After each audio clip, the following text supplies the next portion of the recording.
All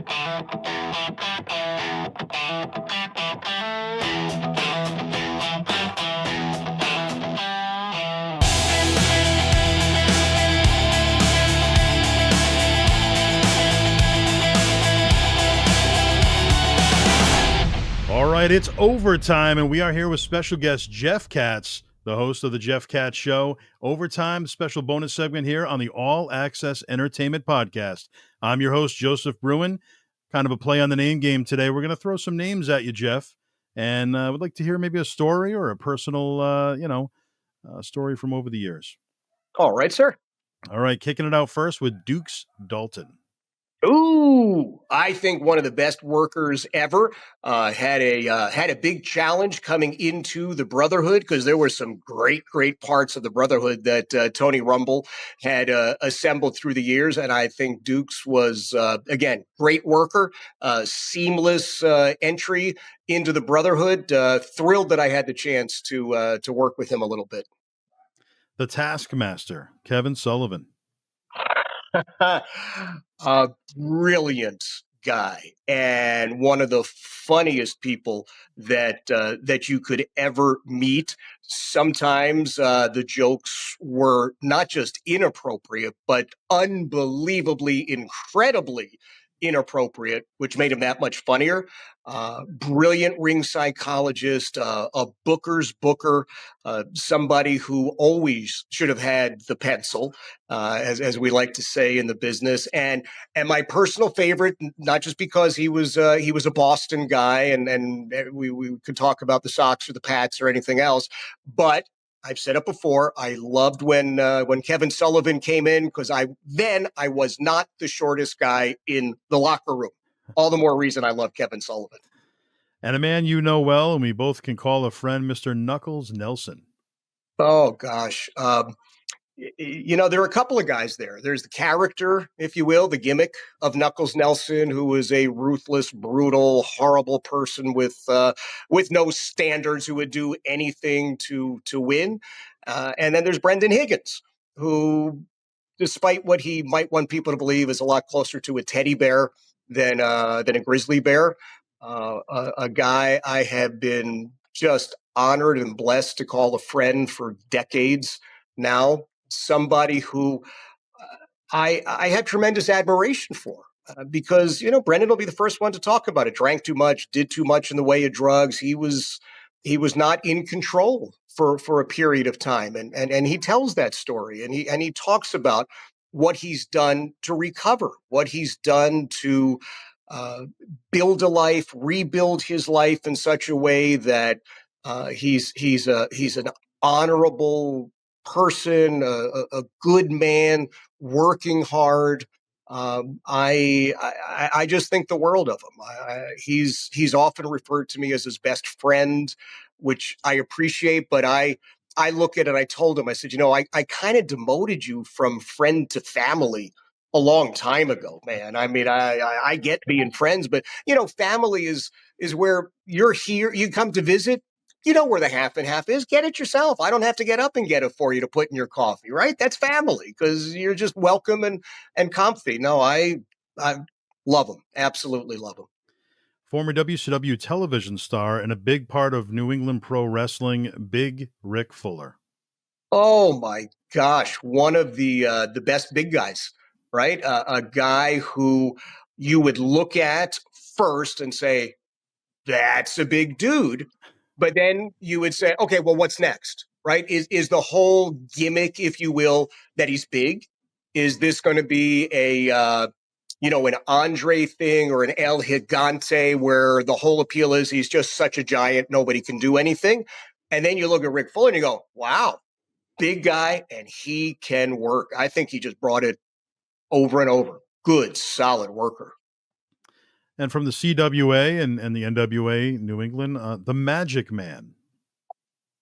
Mysterious, I would say.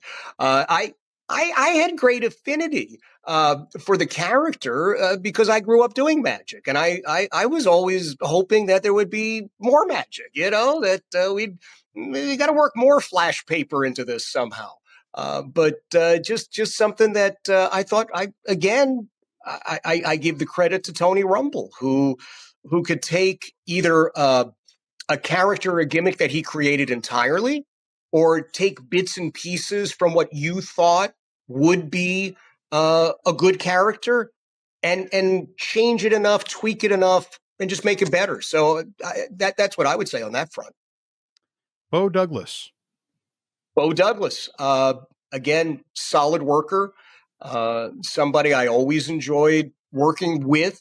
It was certainly during the earlier years nice to see him work hard. I think there was always, a challenge how far you would go or he would go.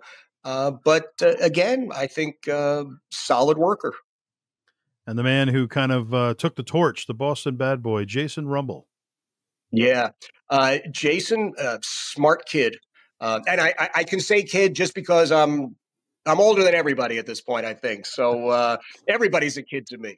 But again, excellent worker, didn't have the size, right? I mean, he's not a big guy, but very talented in the ring. I thought that he was a great talker, and I was very happy to see him, as you say, kind of take that torch and move things along. As you know, I moved away, and Brendan did this, and Eric Sprasia was like, "Hey, I can't. I'm not doing pro wrestling anymore because I got a business." And we've seen Arrow Sweeping just. He's a multi-millionaire now, and he used to be my neighbor in Revere, Mass. And so again, I was happy to see somebody with the passion say, "Let's keep going forward." I love it, loved it. How about Trooper Gilmore, James Allen? Well, I've got. Let me share a Trooper Gilmore story because I think the statute of limitations is long over. There were a bunch of us, if you remember, NWA New England was confined to the New England states, but we still did stuff in certain parts of New York State, which, as memory serves, these parts of New York State were actually further north than parts of Canada. Yeah, I mean, it was far away. But I remember we did, the bunch of us, everybody did this massive road trip. Of course, when Tony arrived, and Tony wasn't driving, I don't remember who was, his car, the doors open. It was like a scene from the Cheech and Chong movie. But,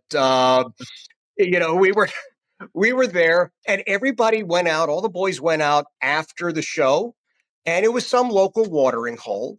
And it was what it was, and everybody was having a couple of beverages, and the boys were talking with some of the local ladies, some of the local guys who knew the local ladies were none too happy with that, and they started stepping to some of the boys. Well, it got a little rough, but Trooper Gilmore was involved in the melee. But Trooper Gilmore was throwing work punches and work kicks, which in all candor, he wasn't that good with working in the ring as he was with working out of the ring that night. So he's throwing work kicks and work punches at these guys. And then everybody stopped and everybody just started watching him as he never connected with whoever his nemesis was sitting or standing at the bar, and it wound up everybody just started laughing hysterically, and everybody wound up as friends. So Trooper Gilmore bringing peace to the world long before the Abraham Accords and President Trump. Nicely done. You touched on him briefly, Mr. Eric Sprasia. Oh man, Mr. Intensity. Eric was always dialed up to 120%, man. I never ever saw Eric give less than everything in his matches. Talented guy, great physique, knew how to work, could work with anybody and everybody. And when the NWA put the tag straps on Eric and Brendan, I think they made a great decision. Two of the best, represented well. I had the fortune or misfortune to be the manager of the Brotherhood the night that we lost. We dropped the straps, but Eric I think Eric was also one of the smartest guys that I ever knew in the business. Eric had figured out, hey, I love doing this. I can't do it forever, right? My body's going to break down. So what do I do? And he, as you know, he set up a business and he broke his rear end building that business. And he's been hugely successful with it. I think when you talk about a legacy in New England wrestling, Eric Sprague is right there at the top of the list. He did great stuff. And he also said, okay, I'm going to hang him up. I'm walking away. I'm going to do something else and enjoy life a little bit. And he seems to be enjoying his life. God bless him. Another one for you, Curtis Slam Dog. Oh my gosh, absolutely loved as the New York posse would come to town, right? You would see somebody who, again, 110%. I can remember just either being at ringside because I was managing somebody who was working against them, and you would watch him, and I just kept thinking, God, you're going to hurt yourself. You are hurting you. I can see it from here, man. Just lighten up a little bit, dial it back. And that wasn't him. Just all out all the time. Again, just one of the best. Great worker. How about ring announcer, the great Rich Palladino? Oh my gosh, the GOAT. If Howard Finkel is the first guy on our Mount Rushmore Hall of Fame for ring announcers, Rich has got to be in the number 2 position. To watch Rich go from kind of a nervous guy at first to now where he can walk into any ring or a UFC style thing, an octagon or a hexagon or I don't know, a polygon, whatever it is. He owns it, and he owns it in the right way. And just like Howard Finkel was able to do, where he made the crowd excited to see people come to the ring, Rich does exactly the same thing. And to watch him, I've been so thrilled watching him with some of these newer promotions where he's flying out to LA or he's flying to all these places. And I'm thinking, look, you're not working with these guys every day. You don't really know the backstory the same way that he would when he was working at NWA New England, or I know still like with Chaotic Wrestling and stuff like that. But when you watch him make that introduction, you get the sense, I get the sense, he knows what's going on here. And the people in the crowd pick up on that. So they are cheering or booing, or they're doing exactly what they're supposed to do for that guy walking to the ring. And that's due to Rich. So one of my regrets, the next time you talk to him, he owes me a t-shirt. I want my Rich Palladino t-shirt. I'll tell you that. We'll get on that for sure. All right. How about the Latin Fury, Luis Ortiz? Hard worker.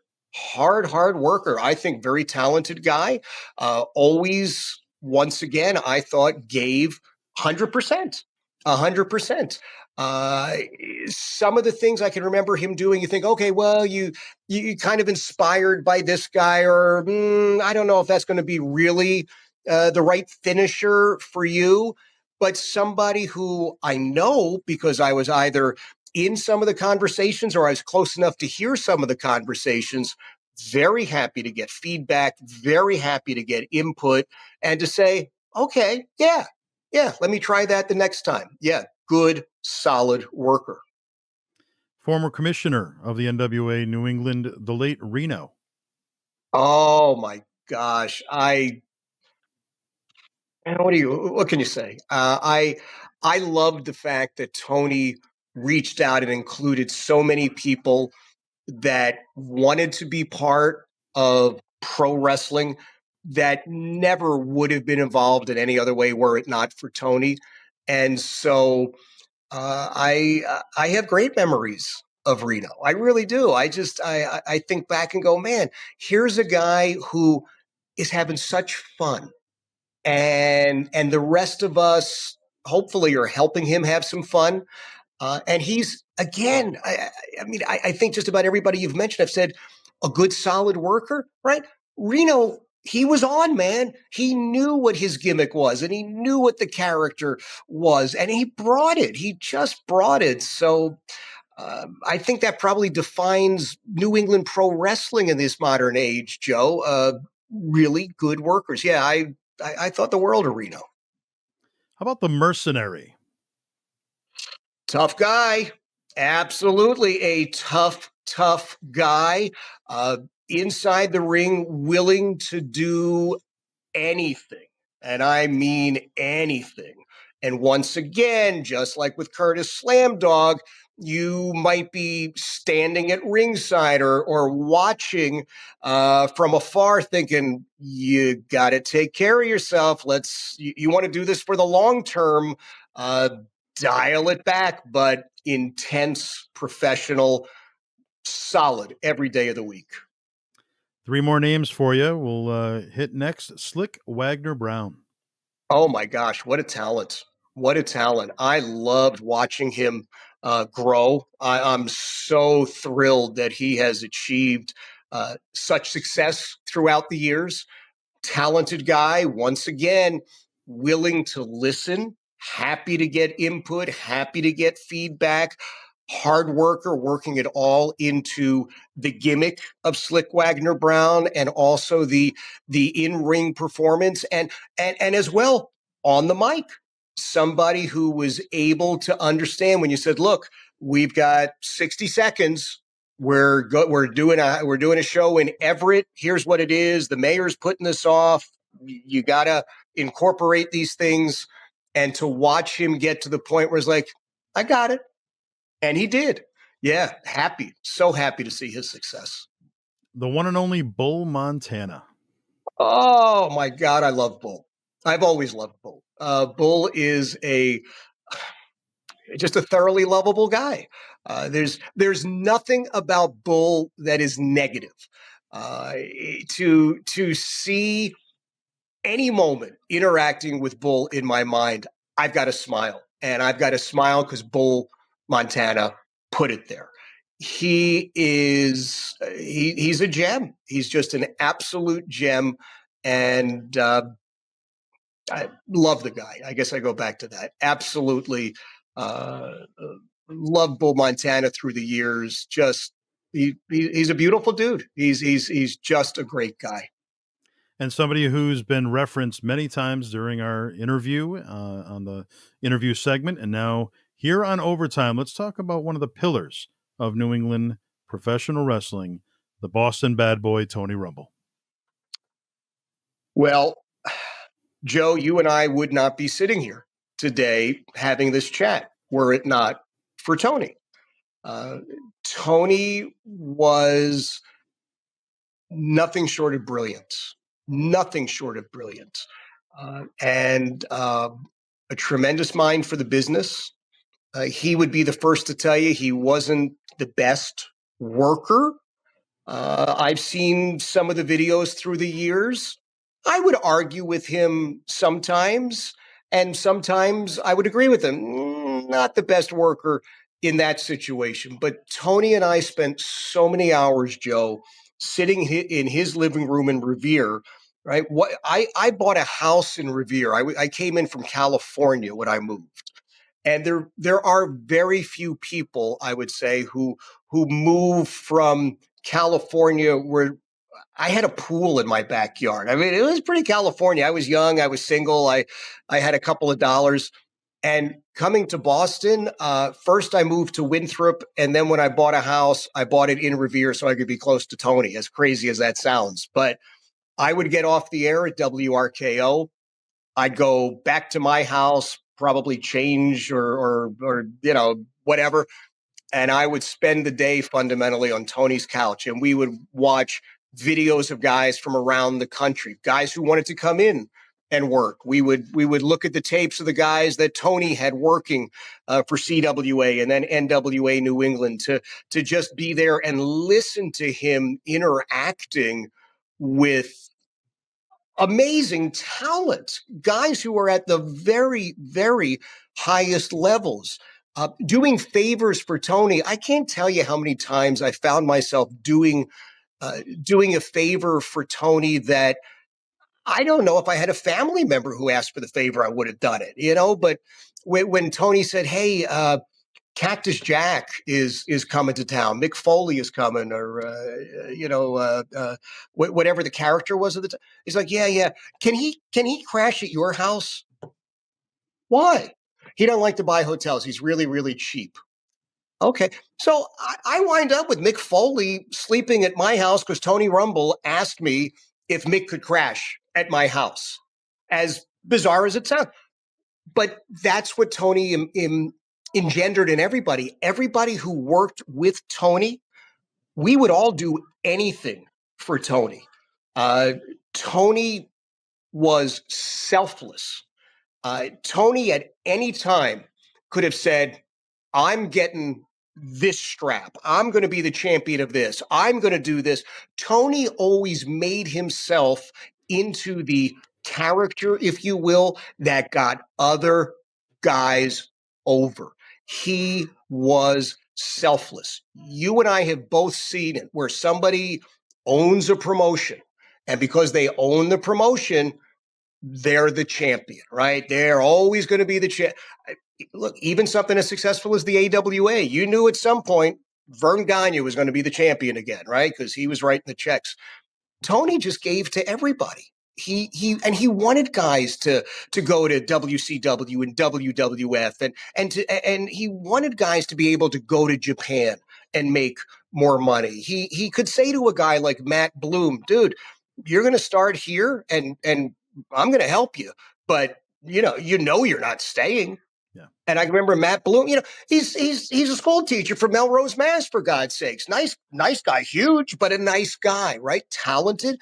I don't think Matt Bloom ever really had the idea he would get to do what he did. And that's because Tony all along was saying to him, "You got this. You got this." And he did. I can't say enough good things about Tony. I cried like a kid when Donna walked up to my front door and said to me, "Tony died." I remember to this day where I was, what Heidi and I had been saying to each other before. I mean, it's silly. We were watching QVC together because it was some sort of Christmas stuff they were selling. We thought that was, good way just to waste an afternoon. And when Donna came over, I remember turning to Heidi and I said, "I got to go." And it was, I don't know, days really before I got home after Tony passed away to help Ellen at the funeral home. And it was just, New England wrestling would not be what it is without Tony Rumble. And he's been gone a long time now, but his mark is indelible. His mark not just on the business, but on those of us who were really fortunate enough to have him in our lives. I got a big part of my heart devoted to Tony Rumble. If I could add my own there, I remember Tony Rumble once called me at the house. This was probably, I don't know, maybe early 1999, and said that he had heard about, me doing my thing. At that time, I was only in the business for a year. I was hosting a wrestling talk show and doing a little bit of managing and filming at little local shows. And but he had called me at the house and he said that, Rick Fuller spoke very highly of me backstage, and one thing led to another. And here's Tony Rumble calling me. And, our conversation was brief, but it was, something in the, he basically said, hopefully we can do something in the future. Maybe there's something that you could do here for me, and we'll certainly be talking soon. Unfortunately, he passed away shortly after that phone call.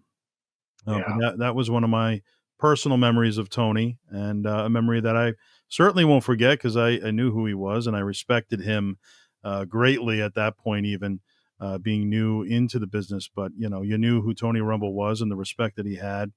and the respect that he commanded, most importantly. But that was a nice memory. And then, of course, I remember seeing him come out. He was the first Druid to walk out at WrestleMania 14, Yeah. holding the fire. And Yep. maybe your average person wouldn't know who they are, but I'm like, wait a minute, that's Tony Rumble, and I'm paying more attention to the Druids than Undertaker coming out. And Now, let me ask you this, Joe. Did you continue counting down the line to see the other Druids? it's funny that you mentioned that. So I've watched that. I feel like Brendan Higgins was one of them. Mm-hmm. Okay, so were you a part of that? I was. And if you go back and watch it, I got to be a Druid. I got my $200 out of the big metal suitcase. And when we did the run through, Joe, you want to talk about being terrified? Everybody knows how Vince McMahon walks, right? It's kind of right. So here we are. I'm right up front. I'm next to Tony, and we're holding our torches. And McMahon's coming down. And he gets in front of me, and he looks, and I can hear him say, he says, kind of short. And he kept walking. I thought, well, that's it. Here we go again. It's going to be another Kevin Sullivan sort of a moment. I'm getting booted. And I was there. In my gimmick boots. I still not enough, but I still got to be the Drew. I've still got somewhere in some box. I've still got the long black robe that each of us wore. Yes, and that again, that was because of Tony Rumble. How many guys got spots at the Garden or at the Dunkin' Donuts Center? All the rest, right? Because Stamford would call, Atlanta would call, go, hey, you got anybody? Absolutely. And Tony just gave and gave and gave. And it's funny you mentioned that because, I've watched that back many times over the years, trying to figure out who the other guys were. I couldn't make it out. Do you remember who some of the other members of the Druid clan were? Yeah, I'm pretty sure that Eric was one of the Druids, Eric Sprasia. I'm trying to think, man, I'd have to go back and take a look. I might be able to figure some of it out. I think some of it I've just forgotten at this point. Because it was an exciting night. It was an exciting night to watch Pete Rose come out and the talk about a certain Boston Red Sox player, which angered a few folks. To watch him get stretchered out and come to the back on the stretcher, it was a heck of a night. I'm just going to tell you that, an amazing night.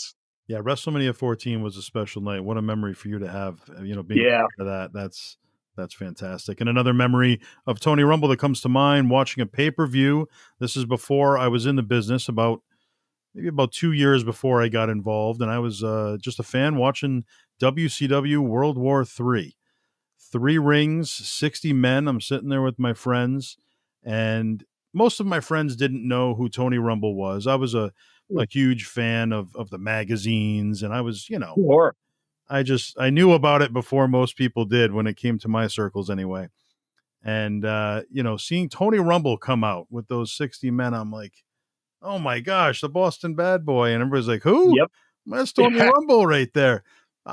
Any memories of that? Did he ever talk about that or how he got that opportunity or? When Tony talked about the things that he did, I can remember him spending a lot of time talking about ICW and ICCW, right? With the Savoldis. I can remember talking a little bit about it, but I always found that Tony was so much more interested in talking about other guys. It just seemed like it was part of his mission was to get the crew over it, to have guys that he worked with be very successful. So we certainly look. We did a lot of long road trips. There were a lot of hours we logged between Revere and I don't know, Nowhere, Maine, and East Nowhere, Maine, and suburban Nowhere, Maine, and upstate New York, and throughout Connecticut. But some of my best memories, some of the clearest memories, I think, are of Tony sort of spitballing ideas. What if we did this? Could we do that? Do you think this would work? And he would sometimes reference, hey, when I was at such and such, we did this. But I don't know. I found him really more of almost a forward thinking person, certainly in the business. And he spent hours trying to explain to me how a baseball parlay works. I still don't fully understand that, but that was one of his missions. And he would, sometimes start these conversations, Joe, and Tony. We all knew Tony, and it always started the same way. I'm like, Katz, man, and so if you imagine this guy on this base, and I was already lost. But he was just all about getting the boys someplace bigger and better as far as he was concerned. Well, he was a great mind for the business for sure, and Yeah.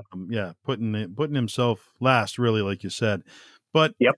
Tony Rumble, it's good to have these conversations because we lost him too soon, and I Yeah. feel like people like Tony need to be remembered, and people tuning in need to hear these stories and know what some of these guys were like. That maybe they weren't around when these guys were, but Tony Rumble was a big part of not only New England wrestling but pro wrestling in general, and just great memories with Tony. Yeah, tremendous guy. You look at even the coverage that Tony got in certain ways for other people in the aftermags, right? And you knew there was going to be something good when Tony picked up the phone, and the next thing he said was Appleton. It's like, oh, somebody's going to be in Pro Wrestling Illustrated, or somebody's in The Wrestler, and Tony had everybody in his little black book, and he knew where to get them, and everybody had some sort of a nickname, whether it was Knucklehead for Brendan, or Katzman, or Appleton, or whatever it was. There was something unique, and as soon as you heard that voice, like, all right, I'm pretty sure something good one way or the other is going to happen. Right.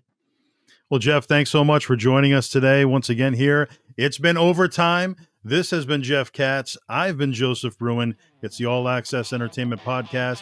Don't forget to subscribe, and you get the notifications for all the upcoming videos. And we'll see you guys next time.